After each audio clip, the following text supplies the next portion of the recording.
ప్రభునామన చేరువచ్చిన మీకు అందరూ కూడా మధుబాబు మినిస్ట్రీస్ తరఫున శుభాభివందనాలు. ఇవాళ పాఠ్యాంశం ఏంటంటే మేకా గ్రంథంలో నుంచి 1-3 వచనాలు చదువుకున్నాం. ఇక్కడ సందర్భం ఏంటంటే మేకాలో 8 అధ్యాయాలు ఉన్నాయంటే 7 అధ్యాయాలు ఉన్నాయి. రోజుకు ఒక అధ్యాయం చొప్పున చదివితే వారానికి 7 అధ్యాయాలు కంప్లీట్ అయిపోతాయి. అయితే ఇక్కడ ఈ మేకా అనేటువంటి అతను చిన్న ప్రవక్తల్లో ఒకడు.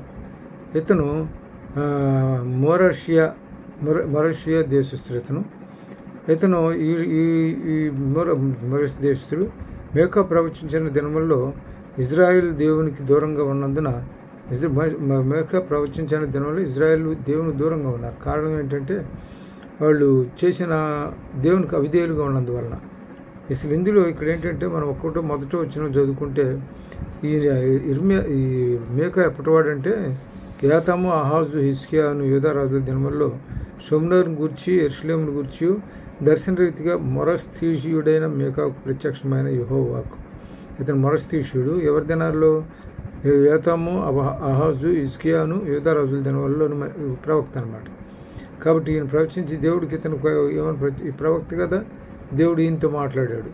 దేవుడు ఈయన ద్వారా ప్రత్యక్షమైన యెహోవా వాక్యం ఏంటంటే, సకల జనులారా ఆలకించుడి, భూమి నీవును నీలోనున్న సమస్తమును చెవియొగ్గి వినుడి, ప్రభువుకు యెహోవా మీ మీద సాక్ష్యం పలకబోతున్నాడు. పరిశుద్ధాలయంలో నుండి ప్రభువు మీ మీద సాక్ష్యం పలకబోతున్నాడు. ఎందుకు సాక్ష్యం పలకబోతున్నాడంటే, వీళ్ళ ఐగుప్తు దేశం నుంచి వీళ్ళు బానిసల బ్రతుకుల్లో ఉన్నప్పుడు వాళ్ళు మొరపెట్టగా వాళ్ళ మొర ఆలకించి ఏం చేస్తారంటే 440 సంవత్సరాలు 430 సంవత్సరాలు ఐగుప్తులు బానిసలు ఉంటారు. వాళ్ళ మొర ఆలకిస్తాడు. దేవుడు ఏం చేస్తాడంటే వాళ్ళని అక్కడి నుంచి తీసుకురావడానికి మోషేను ఉపయోగించుకుంటాడు. అయితే మార్గ మధ్యంలో మోషేను ఉపయోగించుకొని అక్కడ వాళ్ళని విడిచిపెట్టడానికి ఫరో చాలా ఇబ్బంది పెడతాడు. చాలా ఇబ్బందులు పడతాడు. ఇది జరిగిన తర్వాత కానీ అప్పుడు చివరికి 10వ దానికి అప్పుడు భయపడి వదిలిపెడతాడు. 10వ తెగులు ఏంటంటే ఆయన కుమారుడిని చంపేస్తాడు దేవుడు. మొదటి తెగుళ్ళకి అన్నిటికీ కూడా దేవుడు అతను ఫరో హృదయాన్ని బాగా కఠినపరుస్తూ వస్తాడు. కఠినపరిచిన దాన్ని బట్టి అతను ఏం చేస్తాడంటే వదలటానికి ఇష్టపడ్డాడు ఈ ఐగుప్తీయుల్ని, ఇజ్రాయేలీయుల్ని. అయితే ఆ టైంలో చివరి ఏం చేస్తాడంటే అతనికి బాగా కఠినపడాలి. హృదయం కఠినపడితే కానీ అప్పుడు వీళ్ళని వదిలిపెట్టడానికి వీలు లేదు.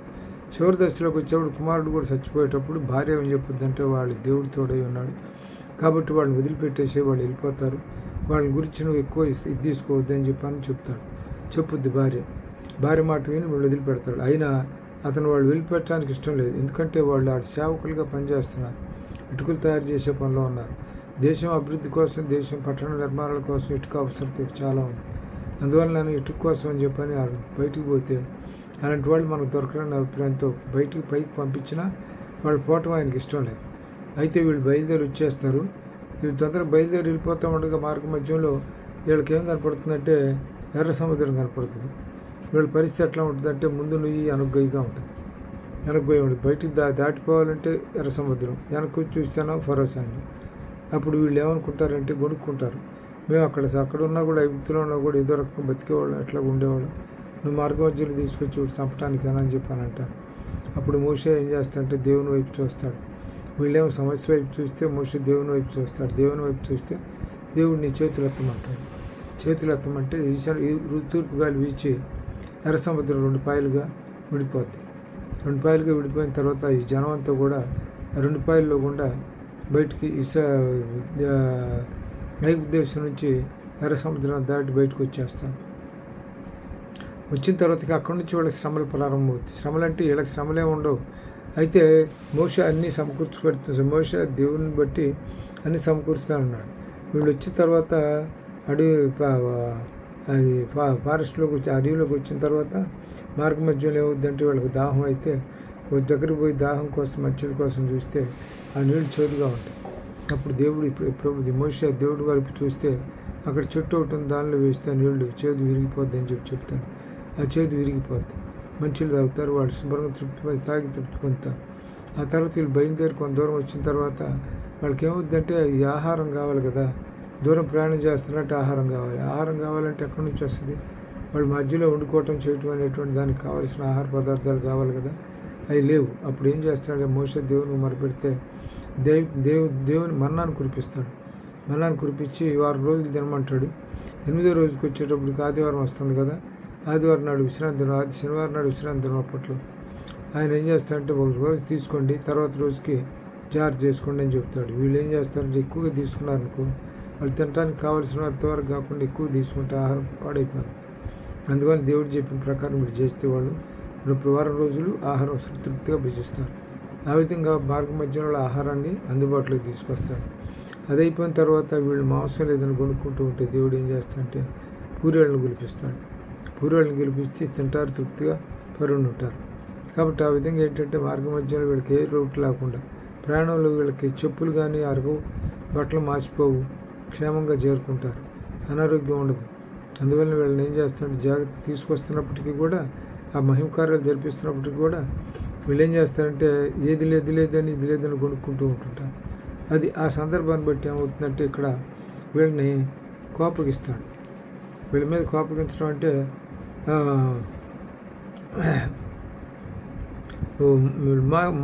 మేక 1వ అధ్యాయంలో 2వ మేక 1:2 సకం జిల్లారా ఆలకించుడి, భూమిని నీవును నీలోని సమస్తమును చెవియొగ్గా వినుడి.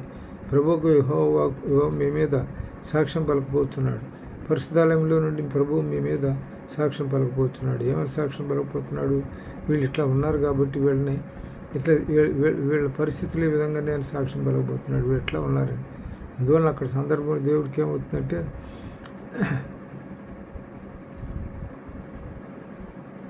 ఇక్కడ వీళ్ళ మీద ఎందుకు కోపగిస్తాడంటే, దీనిలో మన మేక 1వ అధ్యాయం 5వ వచనం చూద్దాం. మేక 1వ అధ్యాయం 5వ వచనం చూస్తే, యాకోబు సంతతి చేసిన తిరుగుబాటు క్రియలను బట్టి. ఎవరి మీద తిరుగుబాటు చేశారు? దేవుని మీద తిరుగుబాటు చేశారు. దేవుడు వాళ్ళ మార్గ మధ్యంలో ఇబ్బంది లేకుండా అంత క్షేమంగా తీసుకెళ్తూ ఉంటే, వాళ్ళకి కావాల్సిన ఈవులన్నీ అనుగ్రహిస్తూ ఉంటే, అవసరాలు తీరుస్తూ ఉన్నప్పటికీ కూడా వీళ్ళు ఏం చేస్తారంటే దేవుని మీద తిరుగుబాటు చేస్తారు. చూడండి, యాకోబు సంతతి చేసిన తిరుగుబాటును బట్టి ఇజ్రాయెల్ సంతతి వారి పాపములను బట్టి ఇదంతా సంభవించును. యాకోబు సంతతి వారి తిరుగుబాటు చేయుటకు మూలమేది? ఆ షుమ్రేనే కదా. ఏదో వారి ఉన్నత స్థలం ఎక్కడివి? యెరూషలేములోనివి కావా? కాబట్టి నేను షుమ్రోను చేనిలోనున్న రాళ్ల కుప్పల వలె చేస్తాను. షుమ్రోను చేనిలో ఉన్నటువంటి రాళ్ల కుప్పల వల్లనే అక్కడ వీళ్ళు ఉండేటువంటి నివాస స్థలాలను చేస్తానంటున్నాడు. కుప్పల వలె చేసేదను. ద్రాక్ష చెట్లు నాటదగిన స్థలముగా దాన్ని ముంచెదను. ద్రాక్ష చెట్లు నాటడం అంటే కొంచెం రాతి నేలగా ఉన్నటువంటిది, నేలలోనే ద్రాక్ష చెట్లు మంచిగా ఫలిస్తాయి, అలాంటి నేలగా చేస్తానంటున్నాడు. బయట పునాదులు స్థలంగా చేయించేదను. దాని పునాదులు బయలు పడినట్లు దాని కట్టుడు రాళ్లను లోయలో పారబోసేదను. దాని చెక్కుడు ప్రతిమలు పగలగొట్టుబడును, దాని కానుకలు అగ్నిచేత కాల్చబడును. అది పెట్టుకుని విగ్రహములను నేను పాడు చేతును. అది వేసేయి సంపాదించుకున్న జీతము పెట్టి వాటిని కొనుక్కొనను కనుక అవి వేసేయ అగు దాని జీతముగా మరల ఇవ్వబడును. అంటే దీన్ని చూసి నేను కేకలు వేయచ్చు ప్రలపించున్నాను.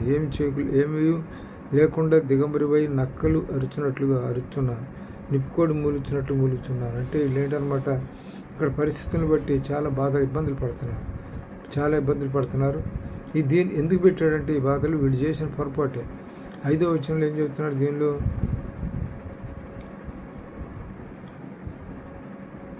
వాళ్ళు ఏం చేశారు? తిరుగుబాటు చేయటం సంతతి వారి పాపాలను బట్టి ఇదంతా సంభవించను. ఆయన వాళ్ళ మీద సాక్ష్యం పలకటానికి కారణం ఏంటంటే వాళ్ళు దేవునికి వ్యతిరేకంగా తిరుగుబాటు చేశారు. ఆయన వాళ్ళకి అన్ని విషయాలు అన్ని రకాలుగా సదుపాయాలు కల్పిస్తూ ఉంటే వీళ్ళకి అవి చాలక మరింత ఆశ. Contempt of mind is continuous feast అని తృప్తికరమైన భోజనం విందు భోజనంతో సమానం. తృప్తికరమైన జీవితం అంట విందు భోజనంతో సమానం అంట. వీళ్ళు తృప్తి లేకుండా పోయింది వీళ్ళలో. ఎందుకంటే వాళ్ళు కష్టపడకుండా శ్రమ పడకుండా ఆహారం చేతికి వస్తుంది, ఆహారం తింటున్నారు. తర్వాత మాంసం కావాలంటే పూరేళ్ళు ఇస్తున్నాడు, పూరేళ్ళు శుభ్రంగా తింటున్నారు, బాగానే ఉంటుంది. అన్ని సమకూరుస్తున్నప్పటికీ కూడా ఇంక వాళ్ళు తృప్తి లేకుండా సణుగుతూ ఉంటారు ప్రభు మీద. అందుకని దేవుడికి కోపం వస్తుంది. ఇన్ని చేస్తున్నా కూడా ఇట్లా ఇబ్బంది పడుతుంది, బాగు సణుగుతున్నారని దేవుడికి కోపం వస్తుంది. సందర్భంలో ఏం చేస్తాడంటే వీళ్ళని ఈ విధంగా శిక్షిస్తాడు. మరి మేక 1వ అధ్యాయం 4-7 వచనాల్లో, మేక 4వ అధ్యాయం 1-7 వచనాల్లో చూద్దాం. 4వ అధ్యాయం 1 నుంచి 7 వచనాలు.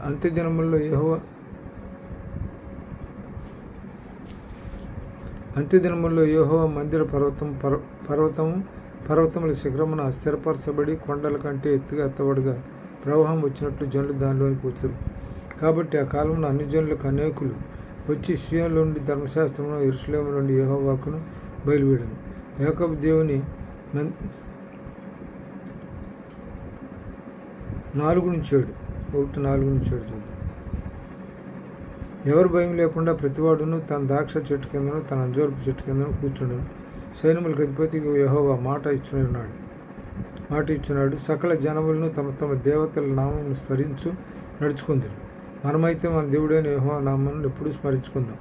ఆ దినముల్లో నేను కుంటివారిని పోగు చేయుదును, అవతల వెళ్ళగొట్టబడిన వారిని, బాధింపబడిన వారిని సమకూర్చును. ఇదే యెహోవాకు. వీళ్ళు ఎట్లా ఉన్నారంటే దేవుని వాక్యానికి విరుద్ధంగా నడుచుకుంటున్నారు. దేవుని ఆజ్ఞలకు లోబట్టాల. అందువలన వీళ్ళు ఏం చేస్తారంటే పనిష్ చేస్తాడు. అయితే ఆ తర్వాత దేవుడు పశ్చాత్తాపడి ఏం చేస్తాడంటే, మీకు ఇంకో విషయం తెలుసుగా, దేవుడు జలప్రళయం వచ్చిన తర్వాత మొట్టమొదట్లో జలప్రళయం సందర్భంగా దేవుడు అతనితో నిబంధన చేస్తాడు, నోహతో నిబంధన చేస్తాడు. ఏమని నిబంధన చేస్తాడంటే ఇది నిబంధన చేస్తూ గుర్తుగా ఏం చేస్తాడంటే వర్షం బిందువులకు ఎదురుగా ఇంద్రధనుసును ఏర్పాటు చేస్తాడు. ఇంద్రధనుసు వచ్చినప్పుడు ఆయన వెంటనే దాన్ని గుర్తెరిగి దాని ఇది గతంలో చేసినటువంటి నాశనం మళ్ళీ చేయనని చెప్పని నిబంధన చేసుకుంటాడు. ఆ విధంగా ఇక్కడ కూడా ఏం జరుగుతుందంటే ఈయన వాళ్ళు చేసిన తప్పులు మన్నించి వాళ్ళ దగ్గర తీసుకోవడానికి ఆలోచన చేస్తాడు. అందుకని నేనేం చేస్తానంటే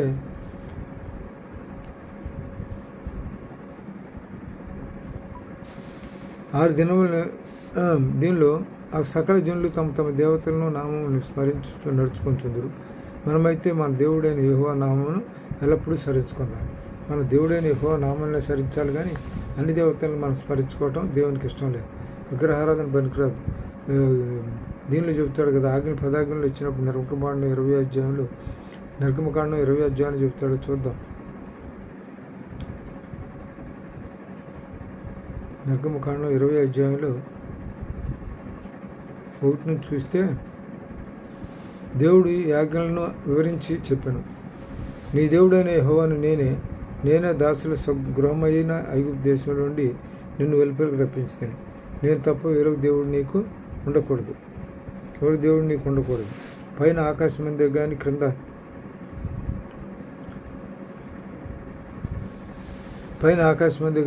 భూమి అందే కానీ భూమి క్రింద నీళ్ళ అందే కానీ దేని రూపమున అయినను విగ్రహములైనను నువ్వు చేసుకొనకూడదు. వాటి సాగిలు పడకూడదు, వాటి పూజించకూడదు. ఇక్కడ వచ్చిన సందర్భం ఏ రూపంలో కూడా నైనను విగ్రహములను నువ్వు చేసుకొనకూడదు. విగ్రహం అంటే ఇప్పుడు మన పిల్లల్ని ప్రేమిస్తున్నాం అనుకోండి, మన పిల్లల్ని అతిగా ప్రేమించడం కూడా విగ్రహారాధన. ఇప్పుడు మన దగ్గర డబ్బును ఎక్కువగా ప్రేమించాం అనుకోండి, అది కూడా విగ్రహారాధన. కాబట్టి దేవునికి విరోధంగా రూపింపబడిన ఆయుధం కూడా వర్ధిల్లదు. ఇక్కడ అందుకని ఏమంటున్నాడంటే, దేవుడు మీ భూమి ఎందే కానీ భూమి క్రింద నీళ్ళ ఎందే కానీ దేని రూపమునైనను విగ్రహములైనను నీవు చేసుకొనకూడదు, వాటి సగలిపడకూడదు, వాటిని పూజించకూడదు. ఏలయనగా నీ దేవుడైన యెహోవానగు నేను రోషము గల దేవుడను. నన్ను ద్వేషించు వారి విషయంలో 3-4 తరముల వరకు తండ్రుల దోషమును కుమారుల మీదకి రప్పించదను. నన్ను ప్రేమించి నా ఆజ్ఞలు గనుకొని వారిని 1000 తరముల వరకు కరుణించిన వాడై ఉన్నారు. ఆయన ఆజ్ఞలు గనుకుంటే నీ దేవుడైన యెహోవా నామమును స్వర్ధముగా ఉచ్చరించకూడదు. యెహోవా తన నామమును వ్యర్థముగా ఉచ్చరించిన వారిని నిర్దోషిగా ఎంచబడిన. అంటే ఇక్కడ దీనిలో మనకి 27వ వచనంలో చెబుతాడు. మత్తయి సువార్త 7:21 చెప్తాడు, ప్రభువా నేను పిలిచి ప్రతివాడును పరలోక రాజ్యంలో ప్రవేశించడు, కానీ దేవుని యొక్క చిత్తం చొప్పున జరిగించేవాడే ప్రవేశిస్తాడు. అందుకని ఇక్కడ ఆ మాట ఏమంటాడు, నీ దేవుడైన యెహోవా నామమును వ్యర్థముగా ఉచ్చరించకూడదు. ప్రధానికి నా దేవుడు, నా ప్రభువా, నా దేవా నేను మన ప్రశ్న సందర్భానికి ఉపయోగించకూడదు. తన నామను స్వార్థంగా ఉచ్చరించిన వారు నిర్దోషిగా ఎంచడు. అంటే ఎంచడు అని అంటే నిర్దోషిగా ఎంచబడతాడని. విశ్రాంతి దినమును పరిశుద్ధముగా ఆచరించుతూ ఆ జ్ఞానం ముంచుకు పరిశుద్ధనాన్ని పరిశుద్ధం అంటే విశ్రాంతి దినమును పరిశుద్ధంగా ఆచరించాలి. 6 దినములు నువ్వు కష్టపడి నీ పని అంతే చేయవలను. 7వ దినమున నీ దేవుడైన యెహోవాకు విశ్రాంతి దినము. దాన్ని నీవైనను నీ కుమారుడైనను నీ కుమార్తె అయినను నీ దాసులైనను దాసి అయినను నీ పశువు అయినను నీ ఇళ్లలో ఉన్న పరదేశీ అయినను ఏ పని చేయకూడదు. అంటే ఏం చేయాలన్నమాట, గుడ్లకు మేత వేయటం కానీ చేయటం కానీ మేయటం కానీ, తర్వాత మనం ఆహారం తీసుకోవటం కానీ, అంతవరకు ఆహారం తీసుకోవటం వరకు గొడ్ల మేత వేయటం వరకు, వాటితో శ్రమ చేయించకూడదు, మనం కూడా శ్రమ పడకూడదు. ఆ రోజు ఒక్క పని కూడా చేయకూడదు. విశ్రాంతి దినం, దేవుని దినాన్ని మనం పాటించాలి. అంటే మనం అవకాశం ఉంటే ఆ రోజుల్లో మరి ఉందో లేదో నాకు తెలియదు, కానీ ఇప్పుడు మాత్రం ఆదివారం ఆరాధనకు తప్పనిసరిగా అటెండ్ అవ్వాలి. ఆరాధనకు అది అటెండ్ అవ్వటం, దేవుని విశ్రాంతి దినాన్ని పాటించడం. అయితే ఇక్కడ దేవుడు ఏం చెప్తాడంటే, మనం ప్రధానంలో దశమభాగం ఇస్తుంటాం, ప్రతిపాదన దశమభాగం ఇస్తుంటాం. అదేవిధంగా సమయంలో కూడా దశమభాగం అంటున్నాడు. సమయంలో మనం ఎంత సమయం ఇస్తాం, ఆరాధన పోయినప్పుడు ఎంతో గంటన్నరలు ముగించుకొని బయటకు వస్తాం కాదట్లా. మనం ఏం చేయాలంటే ఆరాధనలో కనీసం 2.5 గంటలైనా ఆరాధన కార్యక్రమం ఆదివారం జరిపించేలాగా చూడాలి. 2.5 గంటలు అంటే అప్పుడు ఏమవుద్ది, మనం ఈ రోజుకి 24 గంటలు అంటే 2.5 గంటే, దానిలో 24 గంటలు దశమభాగం, 2.5 గంటలు. కాబట్టి 2.5 గంటలు ఖచ్చితంగా మనం విశ్రాంతి దినాన్ని పాటించాలి. విశ్రాంతి దినాన్ని 2.4 దశమభాగాన్ని విశ్రాంతి దినాన్ని పాటిస్తూ దేవునికి దశమభాగంగా మన సమయాన్ని ఆయనకి అప్పగించాలి విశ్రాంతి దినం రోజున. దాని తర్వాత దేవుడు ఏం చేశాడంటే, వీళ్ళందరినీ శిక్షించడానికి ఆయన సాక్ష్యం పలికాడు. ఆయన ఎట్లా ఉంటుందంటే, ఆయన పరిస్థితి, ఆయన బయటకు వచ్చాడంటే మేక 1:3-5 మేక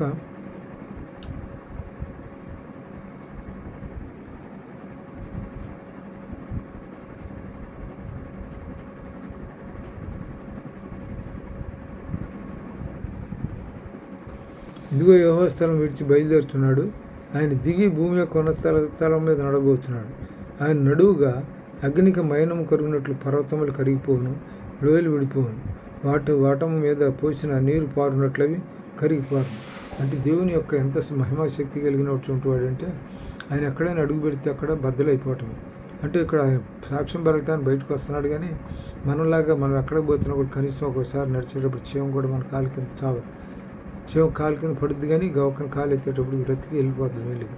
అట్లా దేవుని పరిస్థితిగా దేవుని బయటకు అడుగుపెట్టాడంటే, ఎవరినైనా శిక్షించడానికి ముందు అడుగుపెట్టిన ప్రతి ప్రాంతం కూడా ఏమైపోతుందో చూడండి. ఆయన నడువుగా అగ్నికి మైనము కరుగునట్లు పర్వతములు కరిగిపోవును, లోయలు విడిపోవును, వాటం మీద పోసిన నీరు పారునట్లుగా అవి కరిగిపోరు. అవి కరిగిపోయి ఏమవుద్దంటే, నీరు పల్లం వరకు నిజం దేవుడు ఎరుగు అన్నాడు కదా. వాటం మీద నీళ్లు పోస్తే నీళ్ళు ఏమైంది, కింద దిగజారిపోతుంది. ఆ విధంగా అవి కరిగి పారిపోతున్నాయి అంట. కరిగి పారిపోవటం అంటే పారుతున్నాయి, కరిగిపోను, లోయలు విడిపోను, వాటం మీద పోసిన నీరు పారునట్లు అవి కరిగిపోరు. దేవుడు బయటకు వచ్చాడంటే,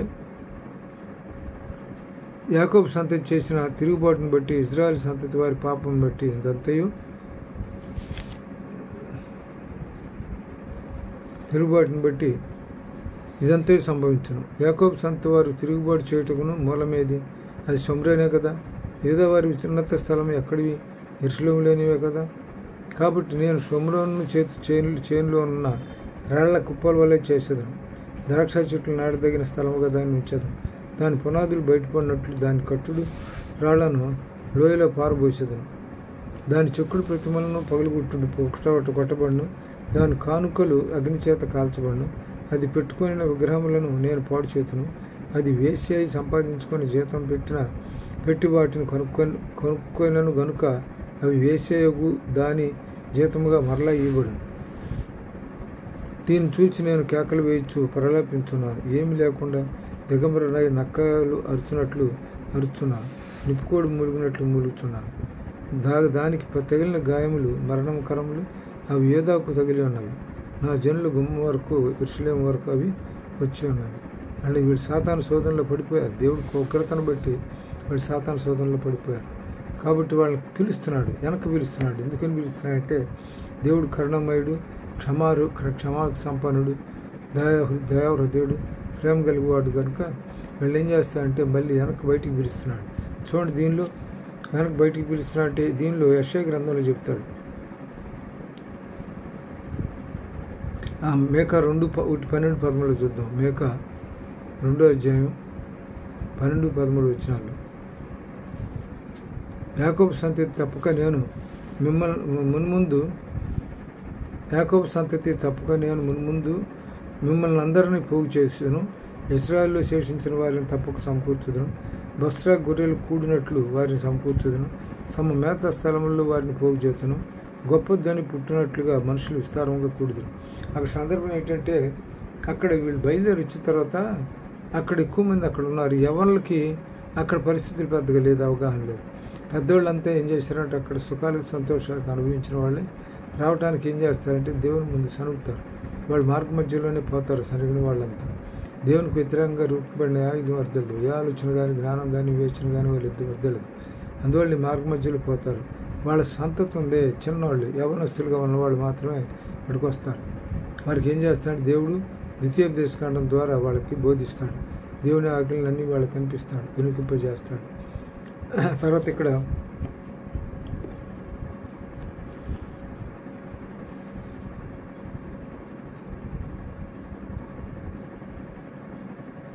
వీళ్ళు మనుషులు ఏం చేస్తారంటే విస్తారాన్ని కూడబెడతాడు. తర్వాత దీనిలో యెషయా 11:12 చూద్దాం. యెషయా 11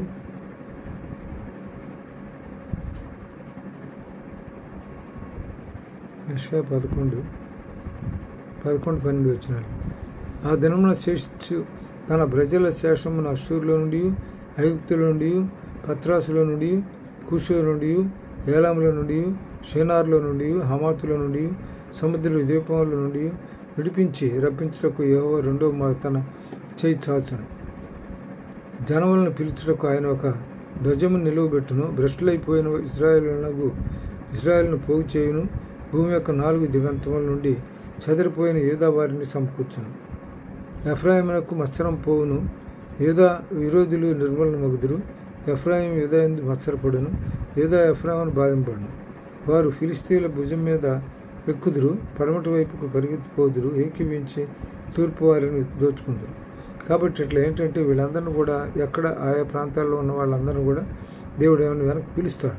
ఆయన వాళ్ళ మీద దయగలిగి కనికరం చొప్పున ఏం చేస్తాడంటే వారు నశించిపోవటం ఆయనకి ఇష్టం లేకుండా లేదు. కాబట్టి వాగ్దాన పుత్రులు వాళ్ళంతా వాగ్దానం చేయబడిన వాళ్ళు. ఇస్రాయల్ని కాపాడువాడు ఇద్దరు కూడా అన్నాడు కదా. అబ్రహాంకి, ఇస్రాక్కి, యాకోబుకి దేవుడు వాగ్దానం చేశాడు. వాగ్దానం ఏమని చేశాడు? ఇస్రాయల్ని కాపాడుతానని. అదే అందుకని ఇస్రాయల్ని కాపాడువాడు కొనుక్కులో నిద్రపోడు అని చెప్పి వాక్యం సెలవుస్తుంది కదా. కాబట్టి వీళ్ళని ఎక్కడ ఏ ఇబ్బందులు ఉన్నా, వాళ్ళని ఎన్ని రకాలుగా ఇబ్బంది పెట్టినా తప్పనిసరిగా వాళ్ళని క్షమించి వారిని ఏం చేస్తాడంటే దగ్గరికి చేర్చుకుంటాడు ఆయన.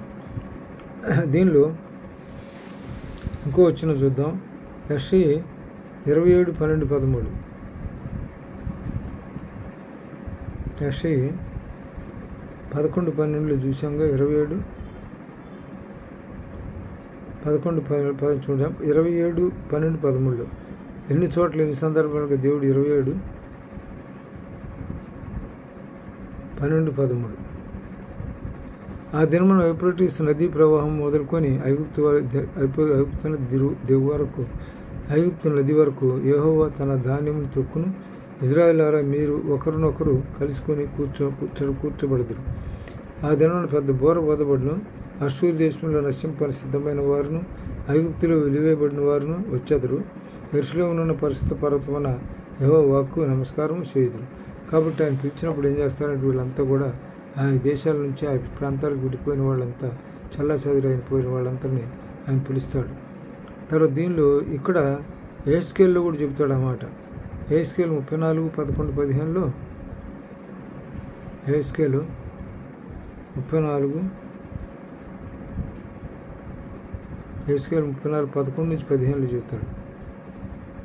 ప్రభువైన యెహోవా సెలవిచ్చినదేమనగా, ఇదిగో నేనే నా గొర్రెలను వెదకి వాటిని కనుగొందును. తమ గొర్రెలు చెదిరిపోయినప్పుడు కాపరులు వాటిని వెదకున్నట్లు నేను నా గొర్రెలను వెదకి చీకటి గల మబ్బు దినమందు ఎక్కడెక్కడికి అవి చెదిరిపోయినో అక్కడ నుండి నేను వాటిని తప్పించి. ఆయన దృష్టిలో గొర్రెలు అనేటి ఎవరో మనమే. ఆయన గొర్రెలను సంబోధించాడంటే ఇజ్రాయెల్ జనాంగం. తర్వాత దీనిలో ఆయా జనుల్లో నుండి వాటిని తోడుకొని వచ్చి, చూసారా అంతమంది గొర్రెలు అన్నాడు. ఇప్పుడు ఆయా జనులు తోడుకొని వచ్చి ఆయా దేశంలో నుండి వాటిని సమకూర్చి వాటి స్వదేశంలోనికి వాటిని తెచ్చి పర్వతం మీదను వాగులేద్దను దేశమందున సకల కాపురపు స్థలంలో ఉందని వాటిని మేపేదను. అంటే పచ్చిక గల మైదానాల్లో ఆయన మేపుతాడు. దీనిలో చెబుతాడుగా కీర్తనలు 23 అధ్యాయంలో కీర్తనలు 23 అధ్యాయం ఒకసారి చూద్దాం. కీర్తనలు 23 అధ్యాయం. యెహోవా నా కాపరి, నాకు లేమి కలుగదు. పచ్చిక గల చోట్ల ఆయన నన్ను పరుణి చేస్తున్నాడు. శాంతికరమైన జలంలో నన్ను నడిపించున్నాడు. నా ప్రాణమును కాచి శాంతి తీర్చున్నాడు. తన నామాన్ని బట్టి నీతి మార్గంలో నడిపించను. గాఢంధకారపు లోయల్లో నేను సంచరించను. ఏ అపాయమని నాకు భయపడను. నీవు నాకు తోడైందువు. నీ దుడ్డుకర్ర నీ దండమని నన్ను ఆదరించను. నా శత్రువుల ఎదుట నీవు నాకు భోజనం సిద్ధపరచదు. నూనెతో నా తల అంటి ఉన్నావా, నా గిన్నె నిండి పొరుచున్నది. నేను బ్రతుకు దినములు దాన్ని కృపాక్షేమంలో నా వెంట వచ్చిన చిరకాలం యెహోవా మందిరంలో నేను నివాసం చేసేది. కాబట్టి ఏంటంటే ఆయన కాపాడుతాడు, మనల్ని ఆయన మేపుతాడు. ఎక్కడ పచ్చిక గల మైదానంలో మనల్ని మేపుతాడు ఆయన. ఆయన కాపరి, మన కాపరి ఆయన. మనం గొర్రెలం, మన కాపరి. కాబట్టి మనకి ఎక్కడ ఏ ఇబ్బంది కలగకుండా ఐగుప్తుల్ని ఇజ్రాయేలీస్ని ఐగుప్తు దేశం నుంచి పాలు తేనెలు ప్రవహించే దేశాన్ని తీసుకెళ్లేటప్పుడు అన్ని ఇబ్బందులు అధిగమింపజేసి నడిపించాడు కదా. అందువల్ల మనల్ని కూడా ఎప్పుడు ఎక్కడ ఇబ్బంది పడే పరిస్థితి రానివాడు. తర్వాత దీనిలో యెహెజ్కేలులో 37 అధ్యాయం 21 వచనంలో 37 అధ్యాయం యెహెజ్కేలు 37 అధ్యాయం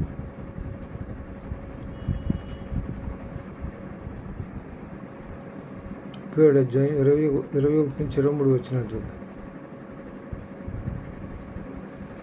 ప్రభు అయిన యెహోవా సెలవుచ్చింది ఏమనగా, ఏ అన్ని జనులలో ఇజ్రాయెల్ చెదిరిపోయారో ఆయా అన్ని జనుల నుండి వారిని రక్షించి వారు అచ్చరత్ర ఉన్నారో అచ్చడి నుండి వారిని సమకూర్చి వారి స్వదేశంలోని తోడుకొని వస్తాం. స్వదేశం అంటే ఇజ్రాయెల్ దేశానికి తోడుకొని వస్తాం. వారికి మీదట అన్నిటికీ 2 జనములుగా 2 రాజ్యములుగాను ఉండకుండానట్లు ఆ దేశంలో ఇజ్రాయెల్ పర్వతం మీద వారిని ఏకజనముగా చేసి వారికి అందరికీ ఒక రాజుని నియమించదను. తమ విగ్రహముల వలన కానీ తాము చేసి ఉన్న హేయక్రియల వలన కానీ ఏ అతిక్రమ క్రియల వలన కానీ వారికి మీదట తమ్మును అపవిత్రపరచుకొనరు. పవిత్రపరచుకుంటారు. తాము నివసించిన చోట్లన్నిట్లో వారు మానక పాపములు చేయకుండా వారిని రక్షించి వారిని పవిత్రపరచేదను. అప్పుడు వారు నా జనులగుదురు, నేను వారి దేవుడినై ముందు ఇదే వాగ్దానం చేసింది. వారు నా జనులు, నేను వారి దేవుడినై ఉంటానని చెప్తాను. తర్వాత దీనిలో ఇంకో వాక్యం చూసుకుందాం. యెహెజ్కేలు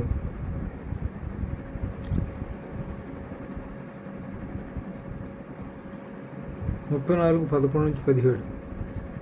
యెహెజ్కేలు 34:11-17 చూద్దాం. ప్రభు అయిన యెహోవా సెలవుచ్చింది ఏమనగా, నేనే నా గొర్రెలను వెతికి వాటిని కనుగొందును. తమ గొర్రెలు చెదిరిపోయినప్పుడు కాపరులు వాటిని వెతుకున్నట్లు నేను నా గొర్రెలను వెతికి చీకటి మబ్బు గల మబ్బుదినం ముందు ఎక్కడెక్కడికి అవి చెదిరిపోయినో అక్కడి నుండి నేను వాటిని తప్పిద్దాను. గొర్రెలు పోతే తప్పిపోయిన గొర్రెలు వెతికినట్టుగానే తప్పిపోయిన వీళ్ళందరూ కూడా వెతికి ఒక దగ్గర సమకూరుస్తానని చెప్తున్నాడు. సమకూర్చి ప్లేసేది ఇజ్రాయెల్ దేశమే. ఇజ్రాయెల్ దేశంలో సమకూర్చి పెడతాడు అందరిని ఇజ్రాయెల్ దేశంలో సమకూర్చి పెడతాడు. తర్వాత దీనిలో ఇంకొక చిన్న విషయం ఏంటంటే, వాళ్ళు శిక్ష అనుభవిస్తారు. మేక 1-4-7 వచనాల్లో శిక్ష వాళ్ళు, ఎందుకంటే దేవుడు వాళ్ళు కొంత శిక్ష అనుభవించాలిగా, వాళ్ళు చేసిన తప్పుకు శిక్ష అనుభవించాలి. మేక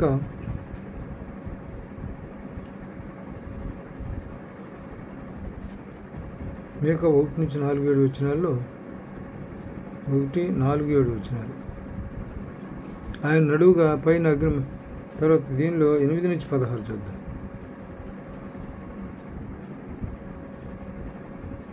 దీన్ని చూచి నేను కేకలు వేయచ్చు ప్రలాపించున్నాను. ఏమీ లేకుండా దిగంబరినై నక్కలు అరుచున్నాను. నిప్పుకోడు మురిగినట్లు నేను మూర్చున్నాను. దాని తగిలిన గాయములు మరణకరంలో అవి వేదాకు తగిలినవి. నా జనులు గుమ్మల వరకు యెరూషలేము వరకు అవి వచ్చాను. అంటే వీళ్ళు ఇంత బాధపడుతున్నా కూడా వాళ్ళు ఇంకా లక్ష్య పెట్టకుండానే ఉన్నాడు. తర్వాత ఇంకోటి మేక 8-12 శిక్ష. దీనిలో 8-12 శిక్ష అనుభవించడం, శిక్షించబడతారు, శిక్ష అనుభవిస్తారు. తర్వాత క్రైస్తవ జీవితం అనేటువంటిది మామూలు జీవితం కాదు. పోరాట జీవితం. అన్ని దినం నిత్యం పోరాడాల్సిందే. ఇప్పుడు దేవుని పరిచర్య చేయాలంటే ఎన్నో కష్ట నష్టాలు జరుగుతూ ఉంటాయి. అయినప్పుడు కూడా దేవుని పరిచర్యలో భాగంగా మనం అందరికీ ధైర్యంతో ముందుకు సాగిపోవాలి. తర్వాత ఇందులో మీకా, నెహమ్యా, ఎజ్రా, ఇర్మియా, ఇజ్రాయేలుల ప్రజల తిరుగుబాటుతనాన్ని బట్టి వీళ్ళు ప్రలాపించారు. ఎవరెవరు? మీకా, నెహమ్యా, ఎజ్రా, ఇర్మియాలు ప్రజలలో తిరుగుబాటుతనాన్ని బట్టి వీళ్ళు ప్రలాపించారు. మరి ముఖ్యంగా ఇర్మియా అయితే వీళ్ళు తిరుగుబాటుతనాన్ని బట్టి వీళ్ళు ఇబ్బందులు పడుతుంది. దీన్ని బట్టి ఎక్కువగా ప్రలాపించిన వాళ్ళు ఇర్మియా మొదటివాడు. కాబట్టి ఆ విధంగా ఏంటంటే ప్రలాపించి ప్రార్థన చేస్తే దేవుడు ఏం చేస్తాడంటే ముందు వాళ్ళని కోపగించుకున్నాడు. తర్వాత ఏమన్నా తన కనికరం చూపిన వాళ్ళని తిరిగి తెప్పించాలని ఆలోచించాడు. తిరిగి తెప్పించుకున్నాడు. ప్రజలను ఒక దగ్గర సమకూర్చిపెట్టాడు. ఈ కొద్ది వాక్యం దేవుడు తన ఉనికిలో దీవించును గాక. అందరికీ వందనాలు.